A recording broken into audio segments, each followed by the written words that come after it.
Hi, y'all.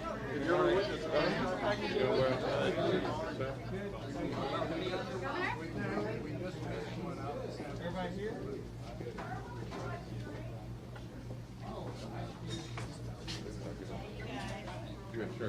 Sir.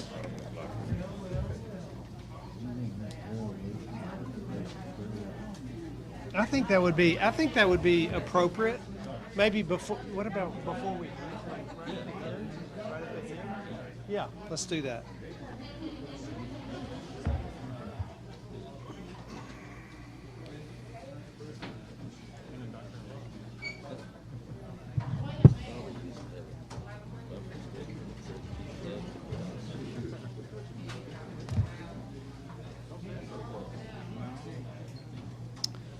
All right, everybody. Thank you for joining us today for the announcement regarding a program that we are unveiling today that is in direct support of the lifeblood of our state's economy, and that's small businesses.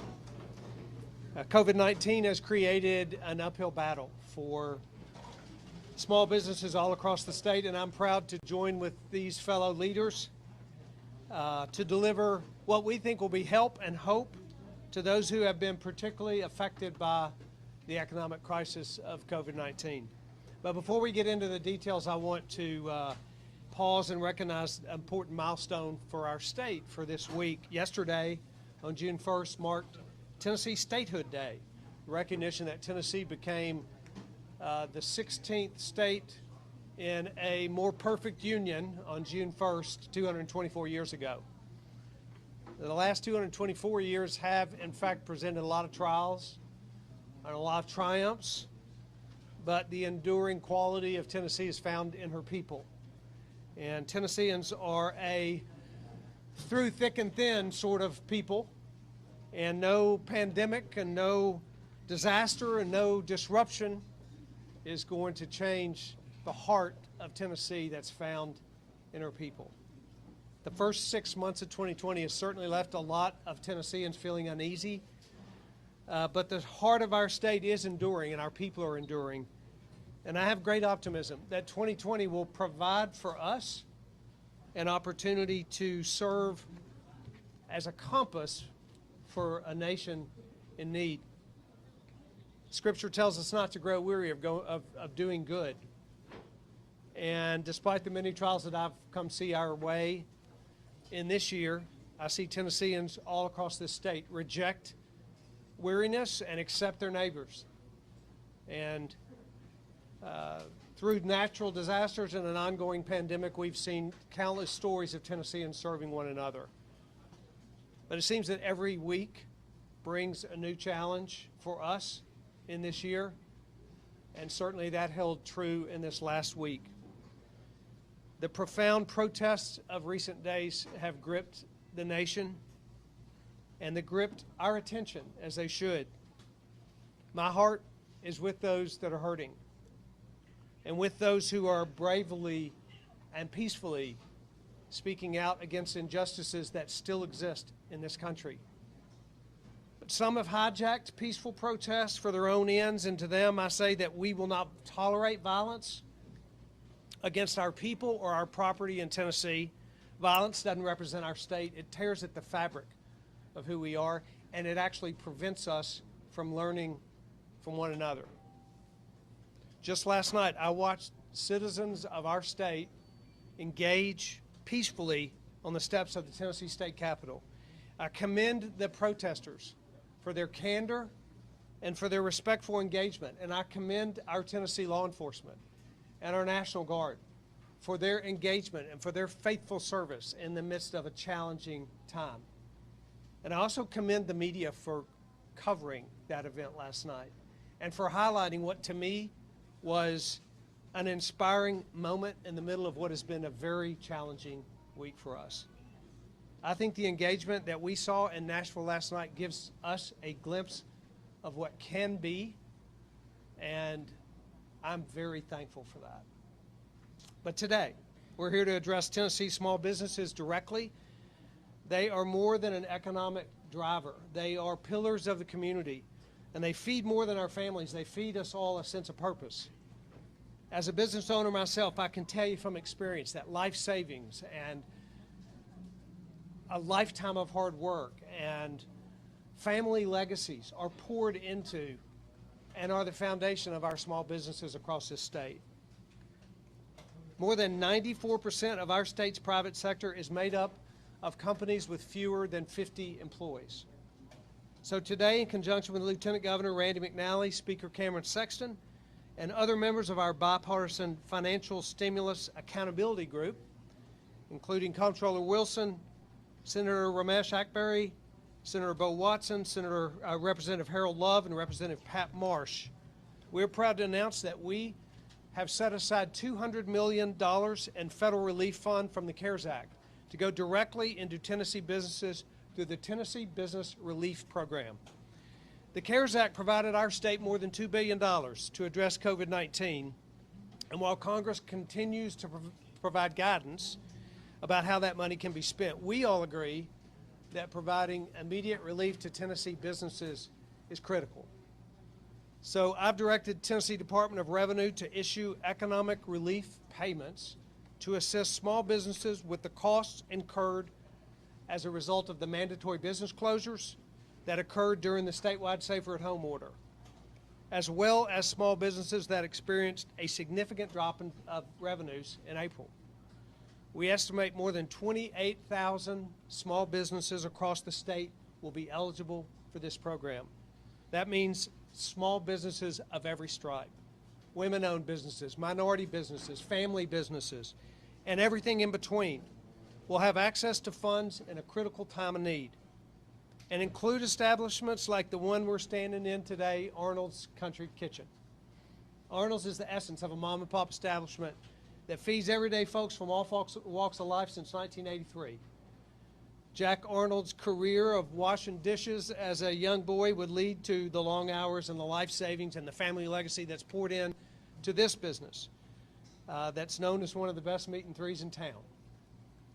The COVID-19 crisis has been deeply unfair to businesses like Arnold's, and the work of this financial stimulus accountability group is to ensure that we do everything we can to offset the damages and keep these pillars of our community in place. I want to thank leadership and members of the legislature and Comptroller Wilson. Thank you to Rose Arnold for opening up Arnold's for us to come and make this special announcement today. I am looking forward, by the way, to a slice of peach pie in a few minutes after we finish this announcement. Before we do that, I want to ask those who have been involved in this financial stimulus accountability group to come up and speak, starting with Lieutenant Governor Randy Mcnally. Thank you, Governor, and I very much appreciate your leadership through this very difficult time, as well as Speaker Sexton and the other members of the House and Senate and the constitutional officers. It's been a very difficult year. I've worked in a hospital for 31 years and have never seen anything like this particular pandemic. But along with this pandemic, it's metastasized into an economic disaster that has hit all across Tennessee. And what the Financial Responsibility Group did was help direct money to where it should go, to businesses, particularly small businesses, that, as the governor said, are the economic engine of Tennessee. But I'd like to thank our members that served on that, Chairman Watson, Senator Chairman Ackberry, as well as Pat Marsh and Cameron Sexton, and Keep Love in the House, Harold Love. But it's a great privilege to be here and to see the work of the small businesses in Tennessee. And this is an example of one of the shining stars in our state, and one that we fully support. Also, I'd be remiss if I didn't mention there are a number of not-for-profit agencies that have suffered during this pandemic, and I hope that we will be able to address the needs that they have, because they provide support to all Tennesseans across our state. But it's a great pleasure now for me to introduce a great leader, someone I think who will go down in history as one of the great speakers of the House of Representatives, my friend Cameron Sexton. Thank you, Lieutenant Governor, and you're a great friend and mentor to me throughout my life. Appreciate the governor and his team for their leadership during this crisis and leading us through to where we're opening back up now and having businesses and having people come back to eat in restaurants. Appreciate the work of the financial stimulus team as we put through one part of this program, and hopefully we'll have some more phases, and the work that Butch, Commissioner Ely, has done as well throughout. What I will say is, I know the governor was talking about getting the peach pie. I'm going to get the chicken and dumplings, and then I'm going to go to the chocolate pie. So we appreciate a place like this business in Nashville. When I was first elected, when I came to Nashville, this was one of the first places that someone took me to eat, talking about the quality of the food, the quality of the atmosphere, the family atmosphere, and a family-run business that is a staple of what Nashville is all about during its entire existence. And I think you can see with the people here who are visiting today, thank you all for coming to eat here and spend your money and get our economy back up and moving.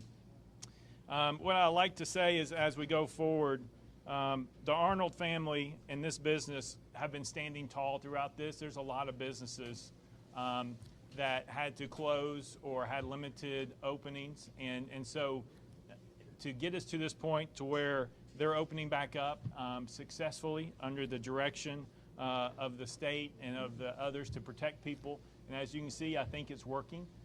People are coming back out. But during these difficult times, what we have is hope. Hope guides us through difficult times.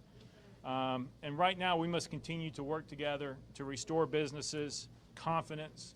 We got to restore the confidence back in business, Tennesseans' confidence back into being able to go back out in public. And places like this who are promoting the Tennessee Pledge and promoting safety as you enter into these businesses to work and to eat or to shop sends a strong message to all Tennesseans that we're taking this very seriously and that this pandemic is not going to stop the volunteerism and the way that Tennessee has always been. This relief program, this Tennessee Business Relief Program that's in place, will help over 28,000 businesses in our state, minority-owned businesses as well as rural-owned businesses, what I will say is the nice thing about this, when the governor started working on this with Commissioner Ely and we started talking about this, we wanted to make sure that the people who had PPE issues, who couldn't get PPE, had an opportunity to get into this program. Businesses that could not get credit or have more credit to keep their businesses open had an opportunity. What this program does is give hope to those businesses, over 28,000 businesses in our state, to make sure that they're going to have an opportunity to have this grant money to come to them to help stay open, to help run their business, to make sure that businesses aren't closed or have to shut their doors because of this pandemic. That's not what we desire. That's not what we want. And so we're looking very forward to watching this program as it builds and how it gets delivered. Appreciate the leadership of Lieutenant Governor Mcnally and Governor Lee, and appreciate you all being here today. At the end of the day, this is about people like the Arnold family, about businesses, Tennessee businesses who need a little help. And the federal government and President Donald Trump has given the states the capability to put programs in place, programs that are Tennessee designed, not DC designed, programs in place. And this program that's being announced today by the governor is unique to any other state here in America. So what we're doing is special, and we look forward to doing many great things as we continue. Thank you, Governor. Thank you. Oh, sorry. No, you're good. Commissioner Gergano, are you up next? F&A Commissioner Butch Ely, who really has been at the forefront of constructing the details of this, along with Commissioner Gergano. If you would say a few words, please. Thank you, Governor. I'll certainly say one thing for sure, and that is having a press conference here certainly does smell a whole lot better than your typical press conference. So it is good to be here today, and we've already said it, but I too want to thank my colleagues on the Stimulus Task Force, Accountability Task Force, for all of their hard work, working together over the last few weeks to pull this plan together to help small businesses in Tennessee. And it really has been a coming together from both sides of the House. We've got a truly bipartisan effort to help businesses in Tennessee. You know, our economy is really sustained on the backs of small businesses here in this state. And what we have seen through this is hardworking men and women and people of all ages that own these businesses, people of all colors that own businesses that have been really impacted. And whether you're a meat and three, or whether you're a fast food restaurant, or whether you are a fine dining white tablecloth, it's been a big struggle over the last couple of months. And this will be a big effort to help those businesses get back to normal. This is a multifaceted approach, and so we wanted, Commissioner Gergano has been working diligently for the last few weeks in working out the details, and so I'm going to have my colleague, Commissioner David Gergano, come up and explain some other details. Thank you, David. Thank you, Commissioner Ely. Thank you, Governor. I wanted to talk for a couple minutes about the process that we're going to follow. And rather than an application process, we're going to approach this by using information, data that we already have in our system to proactively push these payments out to the businesses that will receive them. And we know the types of businesses that are going to receive relief payments: restaurants, beauty shops, gyms, theaters, etc. And these will be listed on the department's website following this press conference. The key to this process for us is identifying the specific businesses registered in our system that fall within those categories. And to do that, we're going to use NAICS codes. NAICS is, N-A-I-C-S, is an acronym for the North American Industry Classification System, which was created by the Federal Office of Management and Budget and is widely used by governments and businesses. And the NAICS system assigns a unique number to each type of industry. And taxpayers self-report their NAICS codes to us.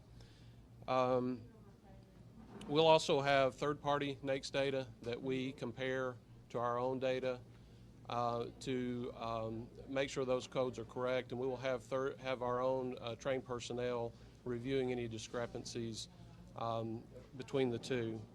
It's important to note that even with these strategies, we may not initially identify every single business because they may have a missing NAICS code or an improper NAICS code. So we'll have to work on the back end with certain businesses to correct any wrong or missing codes. In addition, when looking at businesses that are under the general category of non-essential, we will review the sales tax returns to determine which specific businesses had stores with significant reductions in sales during April. After identifying the taxpayers, they'll be divided into categories based on their total gross sales reported on their sales tax return or their business tax return for purposes of assigning a payment amount. And finally, after determining the amount for each business, we'll push those payments out to them either by check or by direct deposit, depending on the information we have available in our system. I would encourage any business that feels like they may be qualified for a relief payment to visit our website and go to their account and make sure their address is up to date. Thank you. Thanks to each one of you for your work and for being here today to join us together as a team to announce this program that we really do believe, in spite of the tremendous challenges that small businesses have faced across our state in the last several weeks, we believe this brings a bit of hope and a bit of help to every single one of those businesses, and that help is on the way.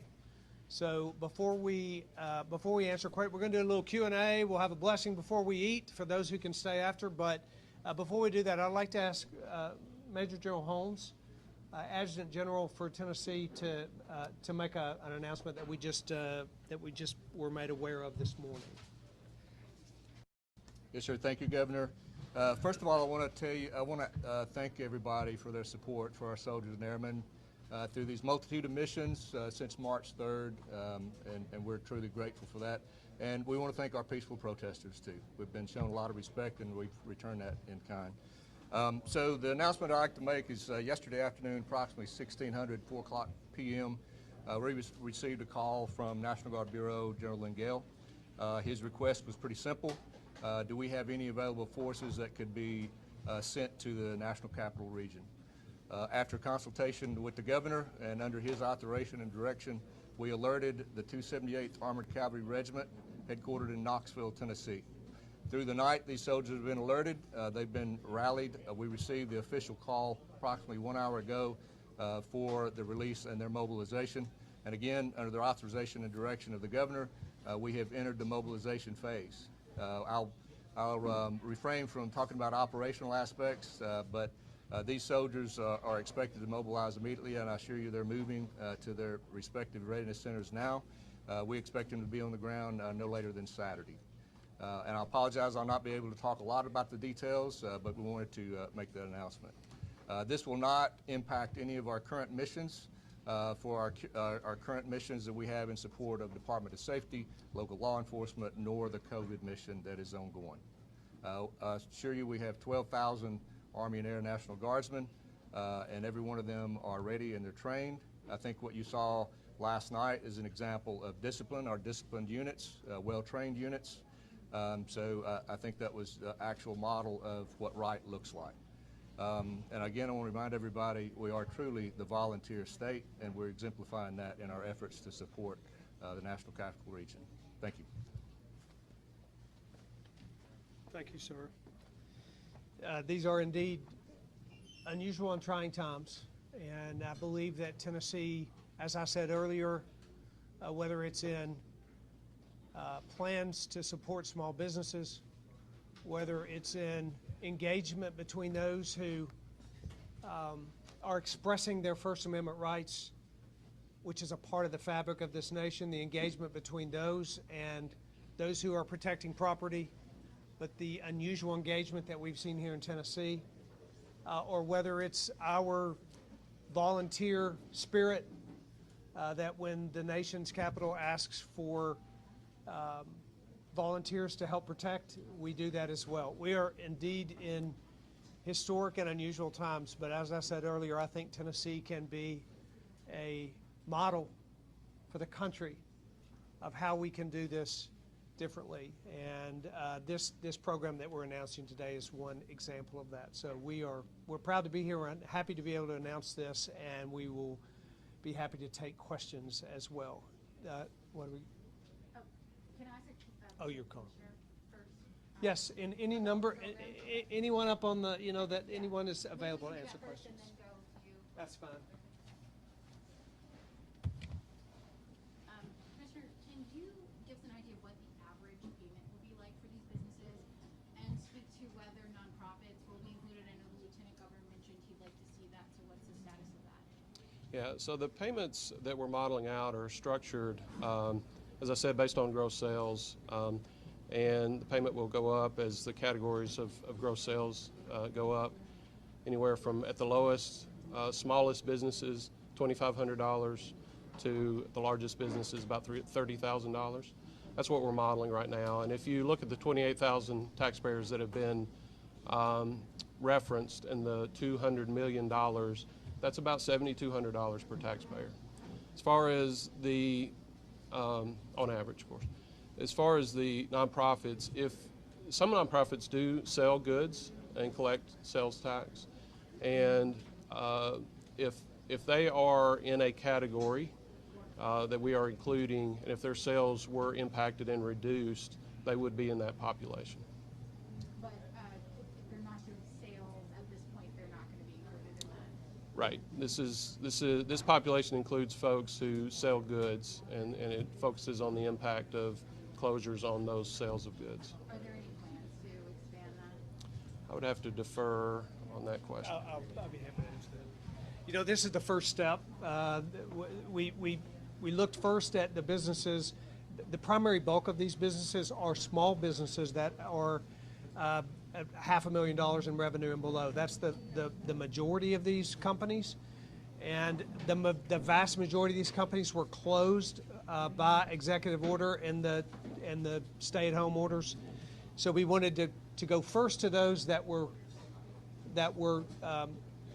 made to close, and that's what this first round is.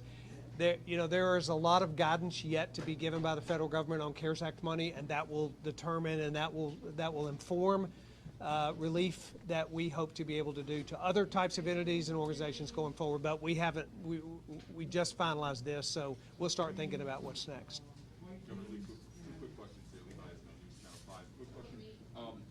For those businesses who might be on the fence, we talked about just going online to update your information, but some of the folks might not realize whether or not they are, eligible based on what we've seen in some of the documents. So how do we address that? David, do you want to talk about how a business can contact and get information? Yeah. Absolutely. Businesses are welcome to, I would say, first go to our website, find contact information. You can call our call center. We have representatives that are available. Or they can click on Help Desk right there on the front and send us an email, and they will get a prompt response. And we have fully updated our folks and prepared them to answer questions on this program. Last quick question for the governor. I know there's been a lot of talk about just from looking around here, I see a lot of people wearing masks, but there hasn't been much talk about the masks that were given out for free from the state. Can you elaborate a little bit on what we plan to do about that, or what people should do if they don't want to wear those masks? Well, we certainly are encouraging folks to wear masks, and of any kind and of any stripe that protects, that covers you and keeps droplets from coming. And we are, Dr. Pierce, you want to make a comment about the particular mask that we provided to Tennesseans? Yeah. So we are awaiting independent assessment of the Renfro mask. We have received some preliminary information from the manufacturer, both of the mask and of the chemical. All indications are that it is safe and it is commonly used in fabrics.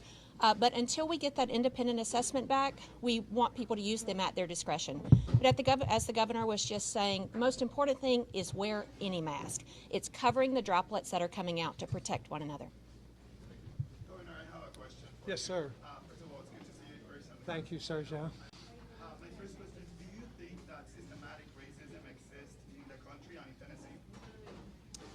I do think that racism has been a part of flawed systems that exist in all of our society. Our systems aren't perfect, and part of that imperfection historically in our country has included racism at certain levels and certain systems, so I think it exists. Yes, I do.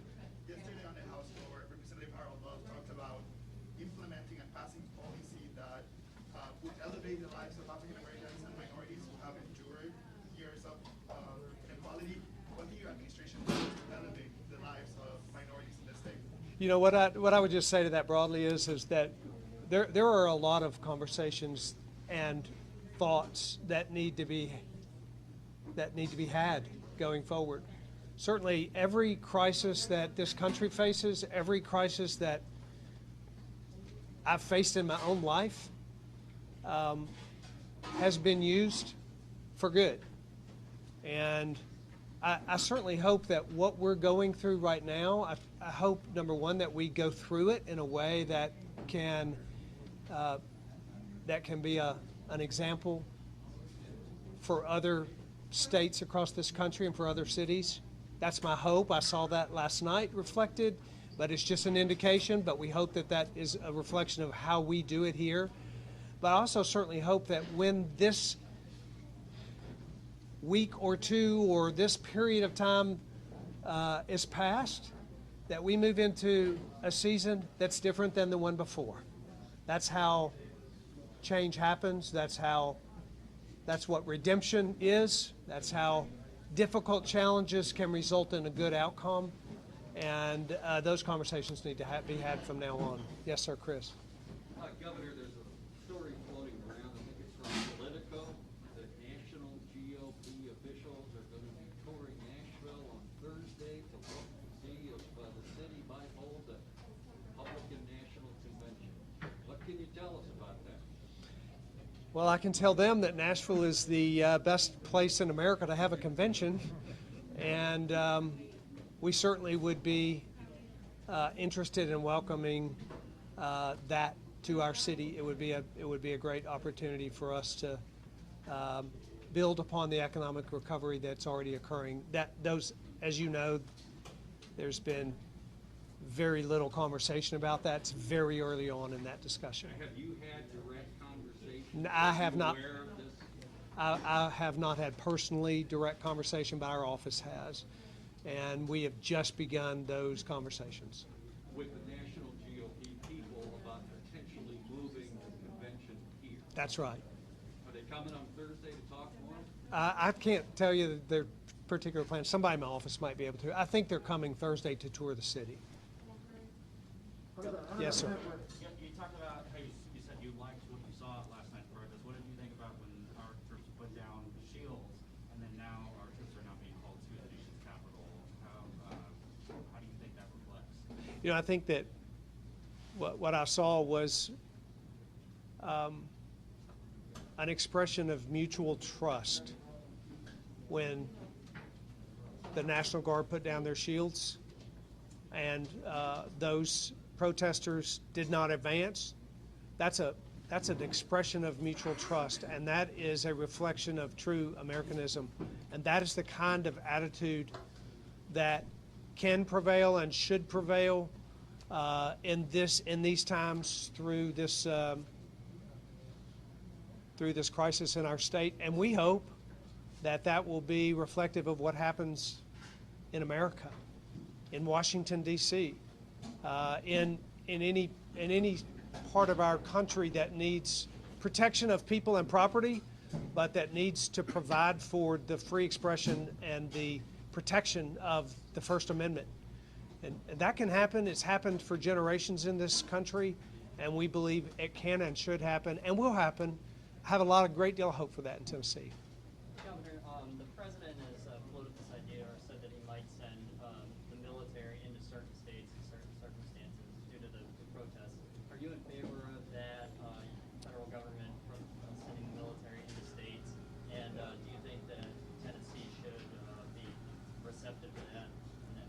I haven't had any conversations with the president about that. And our National Guard has been, the National Guard, it's interesting. I've been meeting with those folks as they come and deploy, whether it's for tornado relief or for providing testing for COVID-19 or for providing protection of property and citizens and businesses in our state.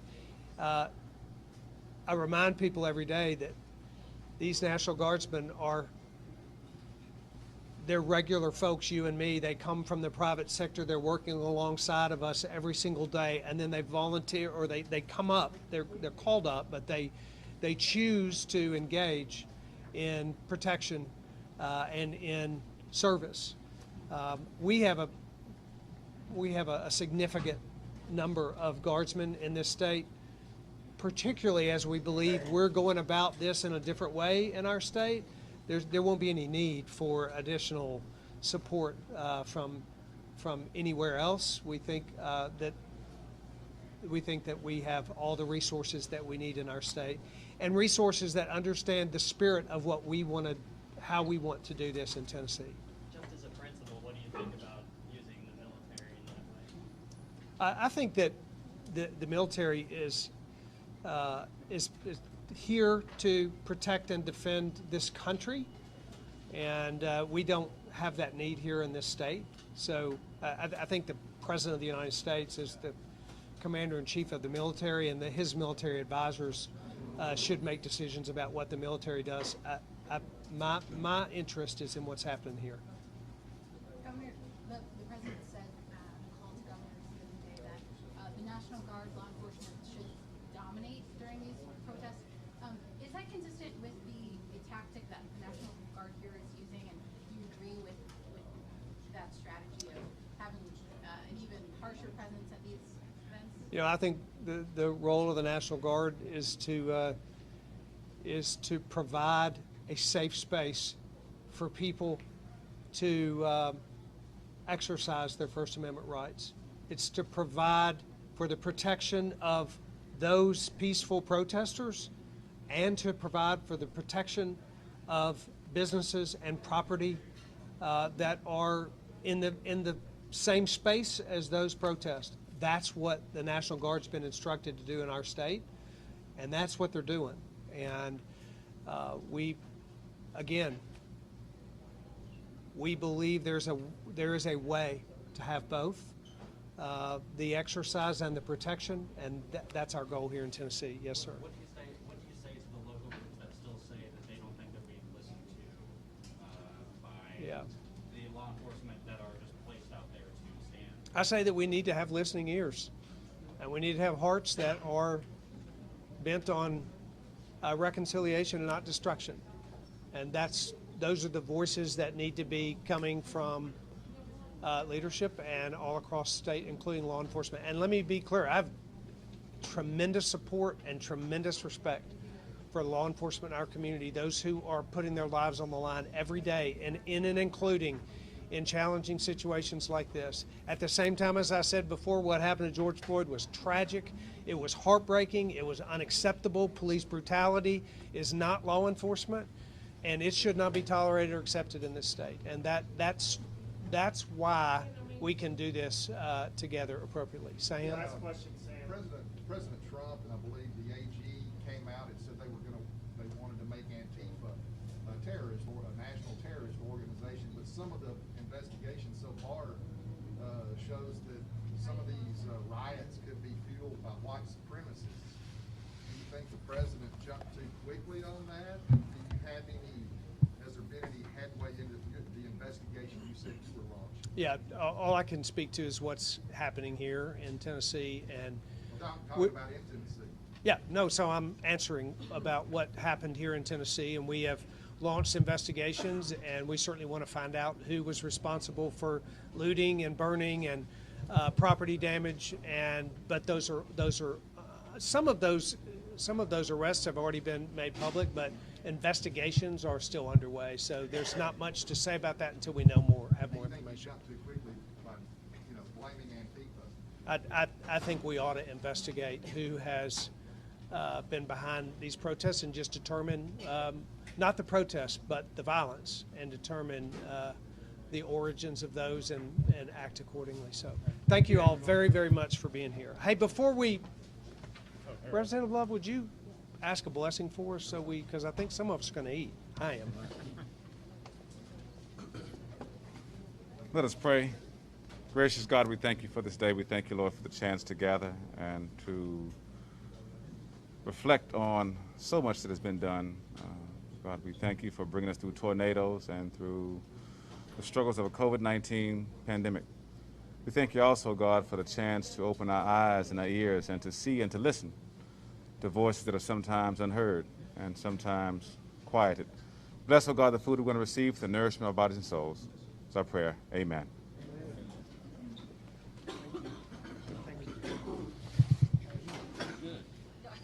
Y'all got it. Are you gonna get in line or no? What time? It's 10 till. Well, they can't start without you. Well, Give me something to go. I'll bring you something back where you want. Reverend said